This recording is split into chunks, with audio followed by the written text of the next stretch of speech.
Ini non sukun bertemu dengan huruf fa. Huruf fa ini huruf apa? Harus kita ketahui. Kita lihat gambar di samping.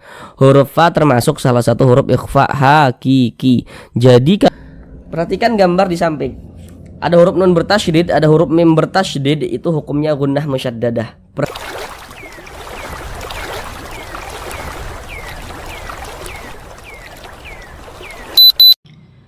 Assalamualaikum warahmatullahi wabarakatuh. Apakah Bapak dan Ibu, saudara semuanya masih belum lancar dalam membaca Al-Quran, kemudian masih belum memahami ilmu tajwid? Mari belajar mengaji Al-Quran bersama kami. Akan kami jelaskan tajwidnya dengan pelan-pelan. Semoga dengan penjelasan tajwidnya yang pelan-pelan, semoga Bapak dan Ibu saudara semuanya dapat langsung dengan mudah dalam memahami ilmu tajwid Al-Quran, kemudian langsung dapat bisa menerapkannya, sehingga bagi yang belum lancar membaca Al-Qurannya, semoga bisa secepatnya lancar di dalam membaca Al-Quran. Selanjutnya, selalu kami sampaikan bahwasanya bagi Bapak dan Ibu saudara semuanya yang baru pertama kali bergabung belajar mengaji Al-Quran di channel ini, maka di sini kami katakan bahwasanya tidak harus mengikuti video-video pembelajaran dari awal, tidak harus. Ikuti saja video-video pembelajaran terbaru yang kami buat seperti itu. Karena pada dasarnya pembahasan-pembahasan yang terdapat pada video-video yang telah lampau, nantinya pembahasan tersebut akan kita temui kembali pada pembahasan di video-video yang akan datang. Mengapa ini kami sampaikan terus? Supaya Bapak dan Ibu saudara semuanya yang baru pertama kali bergabung belajar di channel ini tidak merasa ketinggalan seperti itu. Karena nanti khawatirnya merasa sudah ketinggalan, malah tidak jadi dalam belajar mengaji Al-Qurannya.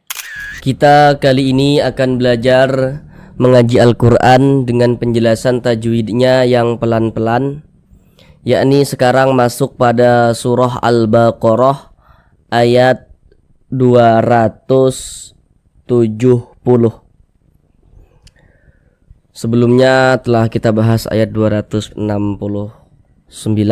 Sekarang masuk pada surah Al-Baqarah ayat 270. Sekarang marilah kita bersama-sama baca terlebih dahulu dengan pelan-pelan. Setelah itu kita bahas tajwidnya dengan pelan-pelan. Nanti baru kita terapkan apa yang telah kita pelajari, kita ulang sekali lagi membacanya seperti itu. Kami selalu mendoakan semoga Bapak Ibu saudara semuanya dapat langsung dengan mudah memahami ilmu tajwid, bisa mempraktekannya. Kemudian yang belum lancar membaca Al-Qur'annya, semoga bisa secepatnya lancar di dalam membaca Al-Qur'an. Sekarang mari kita baca bersama-sama terlebih dahulu.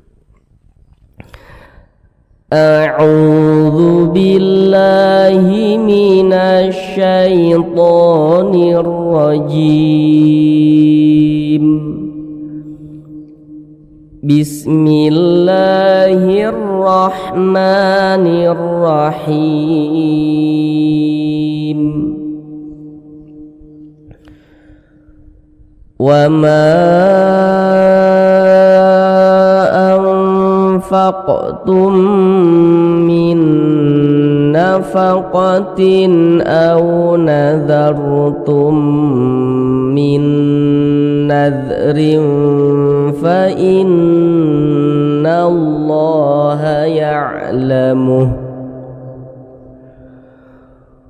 Wa ma lidh-dhalimina min ansar.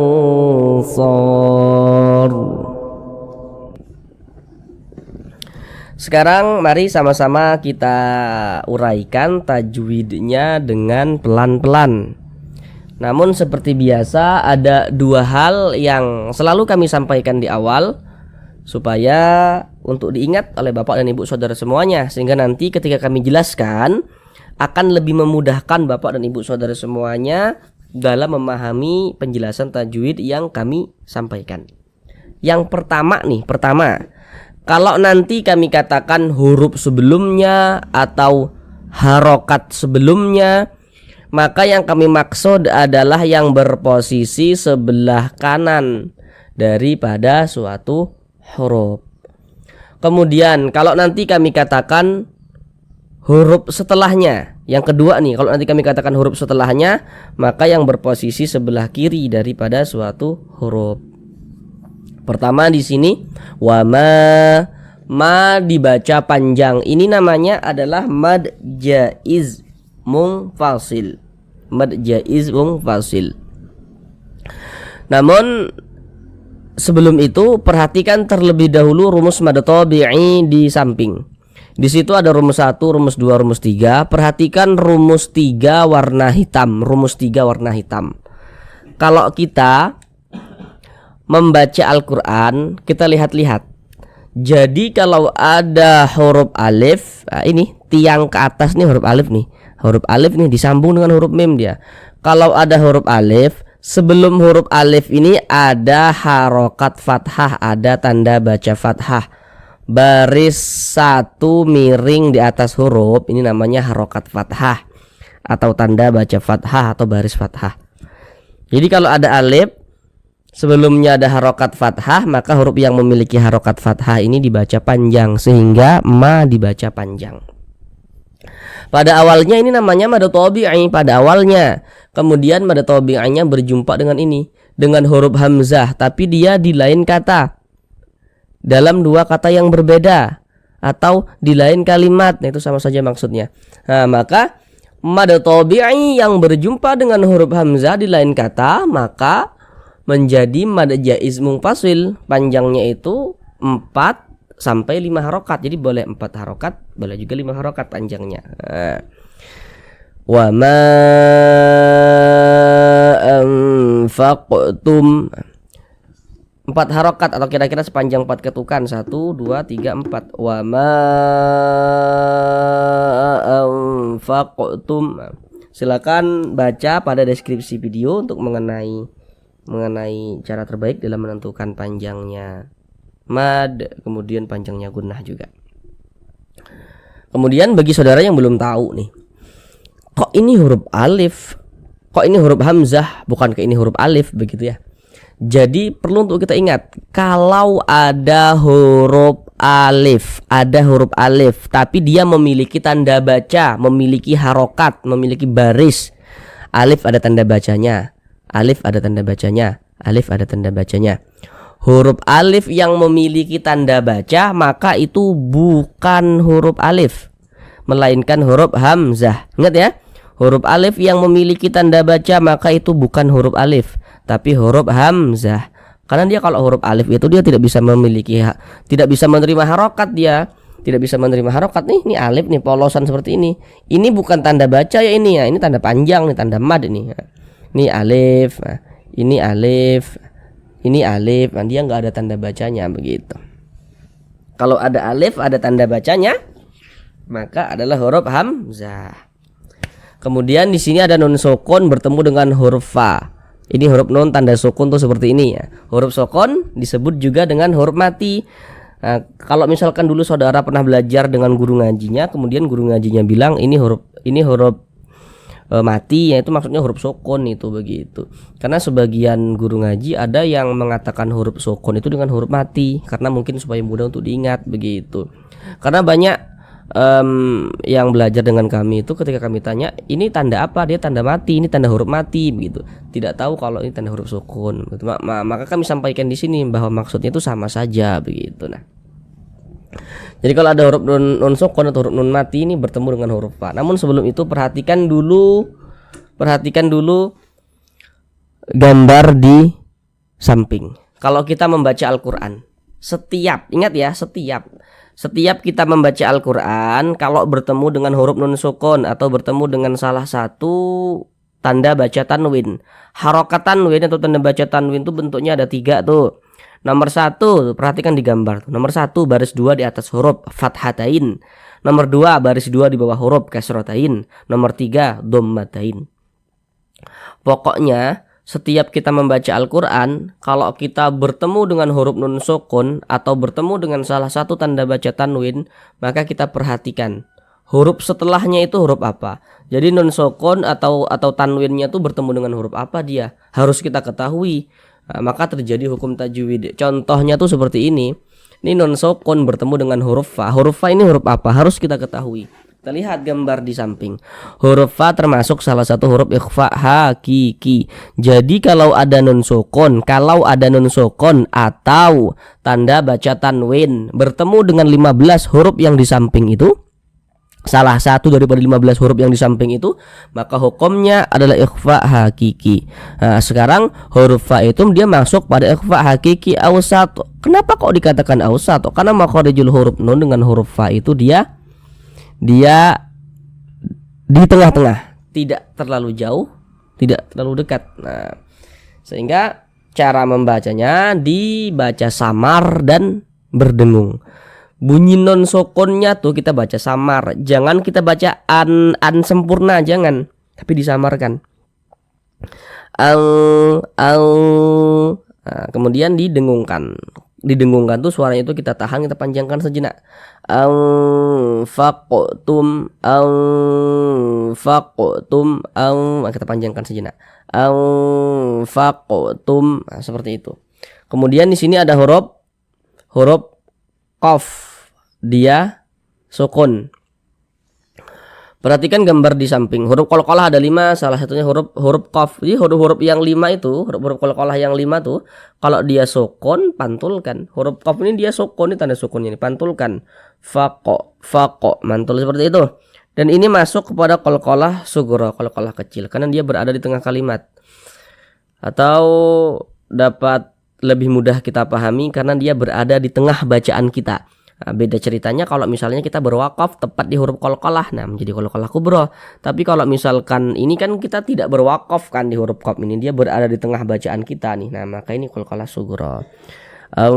Faqtum, mim sukun, huruf mim tanda sukun tuh seperti ini, bertemu dia dengan huruf mim. Mim sukun bertemu dengan huruf mim. Perhatikan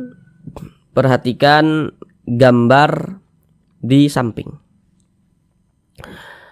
Hukum mim sukun itu ada 3. Sekarang fokus yang di kotak nomor 2. Di situ ada bacaannya idgham mimi. Nah, jadi kalau ada huruf mim sukun, ada huruf mim ada tanda sukun, huruf mim sukunnya bertemu dengan huruf mim, maka hukumnya idgham mimi. Maka cara membacanya karena dia idgham dengan cara memasukkan kemudian disertai dengan dengungan kayak gitu.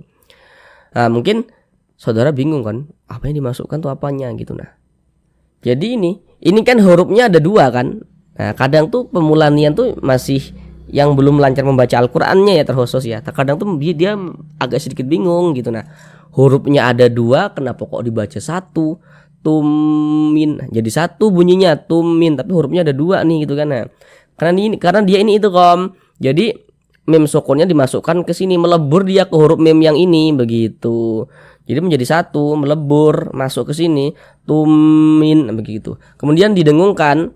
Jadi suaranya itu kita tahan, kita panjangkan sejenak. Nah, kita panjangkan, dengungkan. Tumin, nah, begitu. Kemudian di sini ada huruf nun sukun bertemu dengan huruf nun. Nun sukun bertemu dengan huruf nun. Nah, namun sebelum itu perhatikan dulu. Nah, jadi kami buat di sini bisa terjadi 2 hukum namanya begitu. Nah, supaya tidak bingung, supaya memudahkan. Nah, pertama perhatikan gambar di samping. Tadi kan sudah kami katakan setiap nun sukun perhatikan huruf setelahnya terjadi hukum tajwid. Ini nun sukun bertemu dengan huruf nun. Perhatikan gambar di samping, huruf nun termasuk salah satu huruf idgham bi gunnah. Maka nun sukun bertemu dengan huruf nun, hukumnya idgham bi gunnah. Idgham bi gunnah. Cara membacanya dengan cara memasukkan kemudian disertai dengan gunnah atau dengungan. Nah, seperti itu. Kemudian bertemunya 2 huruf yang sama. Ini bertemunya 2 huruf yang sama. Yang satu hurufnya itu sukun, yang satu hurufnya itu berharokat. Ini bertemunya 2 huruf yang sama nih. Huruf yang satunya huruf nun sukun, satunya huruf nun yang berharokat. Nah, maka biasanya kalau nun sukun bertemu dengan huruf nun ini, nah biasanya itu tidak disebut dengan idgham bi gunnah. Tapi apakah boleh disebut idgham bi gunnah? Ya boleh-boleh saja begitu. Namun bertemunya dua huruf yang sama, yang satunya sukun dan yang satunya berharokat, nah itu ada nama khususnya dia. Apa nama hukumnya? Idgham mutamasilain shaghir. Idgham mutamasilain shaghir. Nah, jadi ini nun sukun bertemu dengan huruf nun, idgham mutamasilain shaghir. Nah, maka kita gunnahkan. Nah, min nafaqatin seperti itu.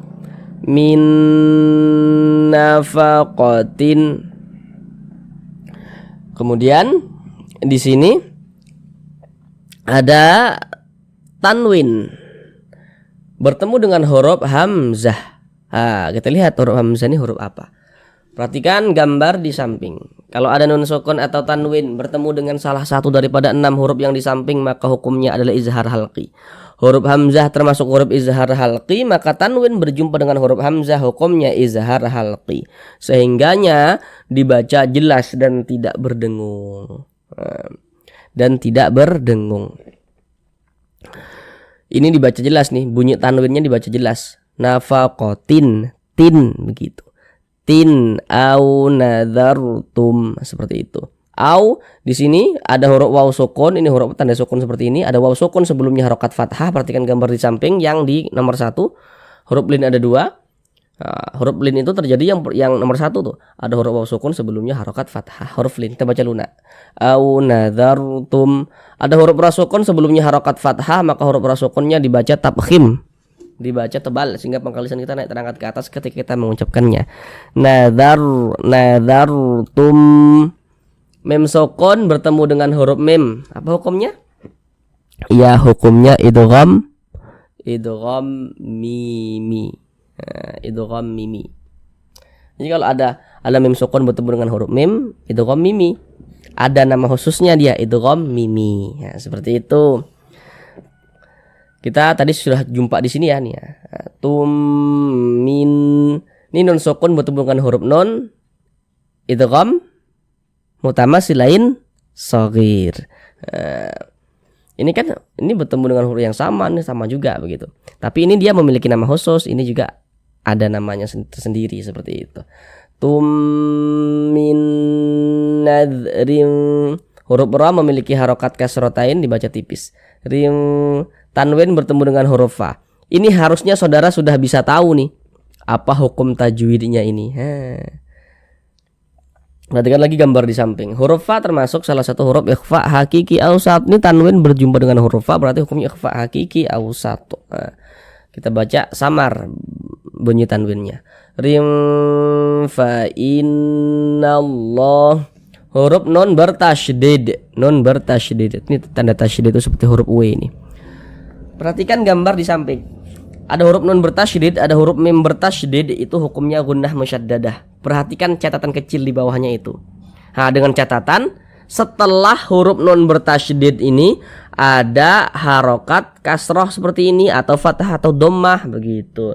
Catatan itu kami buat untuk memudahkan saudara saja supaya tidak keliru dalam menentukan hukum, supaya tidak bingung juga begitu. Nah, tapi kalau ada orang bertanya apa hukumnya nun bertasydid mim bertasydid, maka jawab saja hukumnya adalah gunnah musyaddadah. Catatan kecil nggak perlu dijelaskan gitu. Karena seperti ini nun ada tanda tasydidnya, hukumnya bukan gunnah musyaddadah kan? Ini mim ada tanda tasydidnya, hukumnya bukan gunnah musyaddadah kan? Karena kemasukan mim sukun, ini karena kemasukan nun sukun begitu. Makanya itu di bagian gunnah musyaddadah itu kami baca catatan kecil seperti itu. Nah, ini nun bertasydid. Perhatikan juga huruf sebelumnya. Kalau dia memiliki harokat fathah, kasrah atau dhammah, maka nun bertasydidnya atau mim bertasydidnya hukumnya gunnah musyaddadah. Karena dia gunnah, maka cara membacanya digunnahkan. Jadi suara itu kita tahan, kita panjangkan sejenak. Fa innallah. Kemudian ini fa innallah. Kalau kita membaca Al-Quran bertemu kita dengan lafaz Allah. Kemudian sebelum lafaz Allah di sini ada harokat fathah nih. Maka lafaz Allahnya dibaca tebal. Jadi huruf lam yang di tengahnya nih, huruf lam jalalah nih. Huruf lam jalalah, huruf lam yang terdapat pada lafaz Allah yang di tengah nih, lam jalalah, itu dibaca tebal, dibaca tabkhim sehingga dibaca fa innallah. Jangan dibaca fa innallah, jangan. Yang dapat menebalkan lafaz Allah itu ada dua bentuk tanda baca. Ada dua bentuk harokat. Yang pertama ini harokat fathah yang dapat menebalkan lafaz Allah. Yang kedua harokat dhammah. Harokat dhammah itu bentuknya seperti ini. Kalau misalnya kita membaca Al-Quran, misalnya bertemu lafaz Allah, di sininya ini ada harokat dhammah, sebelum lafaz Allahnya itu ada harokat dhammah, maka lafaz Allahnya juga dibaca tebal, baca tafkhim seperti itu. Kemudian di sini ada alif lam bertemu dengan huruf lam. Perhatikan gambar di samping. Setiap huruf alif lam kalau bertemu dengan huruf salah satu daripada 14 huruf yang di samping, maka hukumnya adalah alif lam syamsiyah. Nah, maka ini huruf alif lam bertemu dia dengan huruf lam nih. Huruf lam nih huruf syamsiyah, maka ini hukumnya alif lam syamsiyah. Sehingga huruf lamnya dibaca idgham. Nah, jadi dari na langsung masuk ke huruf lam yang ada tanda bacanya ini ya. Jadi jangan bingung. Fa innallah, makanya alif lam syamsiyah itu disebut juga dengan idgham syamsiyah. Fa innallah, lafaz Allah dibaca panjang. Perhatikan tanda rumus 3. Rumus 3 perhatikan yang warna biru. Kalau kita membaca Al-Quran bertemu dengan huruf yang di atasnya memiliki tanda seperti ini. Harokat fathah berdiri. Harokat fathah itu kan bentuknya dia mereng seperti ini. Tapi kalau harokat fathah itu bentuknya berdiri seperti ini, berbentuk alif kecil seperti ini, maka huruf yang di atasnya memiliki tanda seperti ini dibaca panjang. Sehingga lafaz Allah dibaca panjang. Mad tabi'i panjang 2 harokat. Fa innallaha ya'lamuh. Kemudian ini kalau kita berwaqaf tepat di huruf H, kita baca ya'lamuh. Huruf H-nya kita sukunkan. Kita matikan huruf H-nya. Kenapa begitu? Jadi kalau kita membaca Al-Quran, kemudian kita berwaqaf, kemudian kita berhenti tepat di huruf yang tidak dibaca panjang, maka hurufnya kita sukunkan. Ini kita berhenti di huruf H. Huruf H tidak dibaca panjang. Makanya kalau berhenti di huruf H kita baca ya'lamuh. Jangan dibaca ya'lamuhu, jangan. Tapi dibaca ya'lamuh. Seperti itu. Mungkin saudara ada yang bertanya-tanya kan? Bagi yang masih belum tahu mungkin gitu kan. Loh, kok tadi bilangnya nggak dibaca panjang huruf H, sedangkan ini di atas ini tanda panjang nih, ini tanda panjang. Huruf tuh kalau di atasnya ada tanda seperti ini, dhammah terbalik tuh dibaca panjang. Tapi kenapa kok nggak dibaca panjang? Nah, ini dia adalah mad silah qasirah, mad silah qasirah. Tanda panjangnya ini, tanda mad silah qasirah itu berfungsi kalau diwasolkan saja. Nah, kalau diwasolkan saja, kalau tidak diwasolkan, tanda panjangnya ini nggak berfungsi. Ini kita berwakaf tepat di tanda panjang ini, tepat di huruf yang memiliki tanda panjang ini, tepat di mad silah qasirah, maksudnya seperti itu. Tepat di mad silah qasirah, maka tidak berlaku tanda panjangnya. Nah, tapi kalau misalkan kita tidak berwakaf di sini, berlaku tanda panjangnya seperti itu. Nah, maka dikatakan silah. Jadi dia berlaku tuh kalau diwasolkan saja begitu. Nah, kalau diwakafkan tanda panjangnya gugur begitu. Ini kalau misalkan kita tidak berhenti di huruf H, ya'lamuhu, hu baru dibaca panjang berfungsi. Tapi kalau kita berhenti di sini ya nggak berfungsi tanda panjangnya seperti itu. Kemudian di sini ada tanda wakaf qaf dengan lam yang bermakna al-waqfu aula. Jadi maksudnya itu berwakaf lebih utama. Berwakaf lebih utama. Jadi kalau menemukan tanda wakaf seperti ini, maka lebih utamanya itu kita berwakaf dulu. Berwakaf dulu, kita berhenti dulu, ambil napas, baru lanjutkan lagi bacanya seperti itu. Itu lebih utama. Tapi kalau misalkan tidak berwakaf di sini kita wasolkan, apakah boleh? Boleh saja begitu. Tapi diwakafkan lebih utama. Wa ma dibaca panjang. Ini harusnya saudara sudah bisa tahu nih tanda panjangnya apa begitu. Perhatikan gambar di samping, perhatikan rumus 3 warna hitam. Tanda panjangnya mana? Nah, kalau membaca Al-Quran bertemu dengan huruf alif, ini huruf alif, ada huruf alif, sebelum huruf alif ada harokat fathah, sehingga ma dibaca panjang. Mad tabi'i panjang 2 harokat. Wa ma lidza, dza dibaca panjang. Perhatikan rumus 3 yang warna biru. Tanda panjangnya mana ini? Ini harokat fathah berdiri atau alif kecil di atas huruf, sehingga dza dibaca panjang. Mad tabi'i panjang 2 harokat. Wa ma lidzalimi, mi dibaca panjang. Nah, sekarang perhatikan rumus 1 warna hitam. Perhatikan. Kalau kita membaca Al-Qur'an apabila bertemu dengan huruf ya sukun. Ada huruf ya, ada tanda sukun. Sebelum ya sukun ada harokat kasroh nih, baris satu di bawah huruf nih namanya harokat kasroh atau tanda baca kasroh atau baris kasroh. Ada huruf ya, ada tanda sukun, sebelumnya ada harokat kasroh, maka huruf yang memiliki harokat kasroh dibaca panjang. Nah, sehingganya mi dibaca panjang, mad tabi'i panjang 2 harokat. Wa malil zalimina min, nun sukun bertemu dengan huruf hamzah. Nah, nun sukun bertemu dengan huruf hamzah. Nah, pasti ini saudara sudah tahu hukumnya apa. Nah, karena tadi sudah kami jelaskan tuh di atas. Perhatikan lagi gambarnya di samping. Nun sukun bertemu dengan huruf hamzah, karena huruf hamzah huruf izhar halqi, maka setiap nun sukun atau tanwin bertemu tuh dengan salah satu daripada 6 yang di samping itu, huruf-hurufnya tuh hukumnya izhar halqi. Huruf hamzah huruf izhar halqi, maka hukumnya izhar halqi. Huruf nunnya dibaca jelas dan tidak berdengung, baca pendek saja. Min ansor. Nun sukun bertemu dengan huruf shad. Kita lihat huruf shad ini huruf apa. Perhatikan gambar di samping. Huruf shad termasuk salah satu huruf ikhfa hakiki awsat. Maka nun sukun bertemu dengan huruf shad hukumnya ikhfa hakiki awsat. Sehingga kita baca samar dan berdengung. Min ansor. Sor. Kemudian sor. Ini namanya adalah mad arid li sukun, tapi pada awalnya dia namanya mad tabi'i. Kenapa kok berubah menjadi mad arid li sukun? Perhatikan gambar di samping. Perhatikan lagi rumus 3 yang warna hitam. Kalau kita membaca Al-Qur'an apabila bertemu dengan huruf alif, ini huruf alif nih. Nah, sebelum huruf alif ada harokat fathah, maka huruf yang memiliki harokat fathah ini dibaca panjang. Sehingga so dibaca panjang. Samalah dengan ini penjelasannya. Nah, tapi ini mad tabi'inya bertemu dengan huruf yang kita sukunkan, bertemu dengan huruf yang kita matikan, berubah nama menjadi mad arid li sukun, yang panjangnya boleh 2 harokat, boleh 4 harokat, boleh 6 harokat, tapi harus konsisten dalam sekali bacaan. Jadi kita harus memilih. Mad arid li sukunnya itu kalau kita baca 2 harokat, maka semuanya kita baca 2 harokat setiap kita membaca Al-Quran. Kalau mad arid li sukunnya kita baca 4 harokat, semuanya mad arid li sukunnya kita baca 4 harokat. Tidak boleh selang-seling seperti itu. Huruf yang kita sukunkan mana? Huruf ro. Ini kalau kita berwakaf di huruf ro kita baca ansor. Jangan dibaca sorin, jangan. Kenapa huruf ro-nya disukunkan? Nah, sama penjelasannya dengan yang telah kami jelaskan tadi.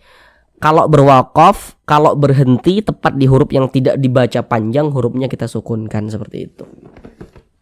Kemudian huruf ro ini kan dia sukun. Sukun sebab kita sukunkan, bukan sukun asli tapi sukun sebab kita sukunkan. Jadi kedudukannya sukun. Nah, kalau huruf ro ini sukun, perhatikan harokat sebelumnya. Kalau ada huruf ro sukun sebelumnya ada harokat fathah, maka huruf ro sukunnya dibaca tabkhim, dibaca tebal. Sama kayak ini, ro sukun sebelumnya harokat fathah, maka huruf ro sukunnya dibaca tebal, baca tabkhim. Sehingga tebalkan huruf ro-nya. Ansor. Nah, sehingga pangkal lisan kita naik terangkat ke atas ketika kita mengucapkannya. Sekarang mari kita baca bersama-sama sekali lagi dengan memperhatikan apa-apa yang telah kita pelajari, kita terapkan, kita latihan begitu. Supaya tidak hanya sekedar paham tajwid tapi bisa menerapkannya, kemudian yang belum lancar bisa lancar membaca Al-Qur'annya. Mari baca bersama-sama. Wa ma anfaqtum min nafaqatin aw nadhartum min nadrin fa innallaha ya'lamuh wa ma lidh-dhalimina min ansar. Cukup sekian pembelajaran kita pada kali ini. Semoga bisa sampai di pembelajaran yang berikutnya. Semoga kita semuanya senantiasa diberikan panjang umur yang barokah. Amin amin ya rabbal alamin. Assalamualaikum warahmatullahi wabarakatuh.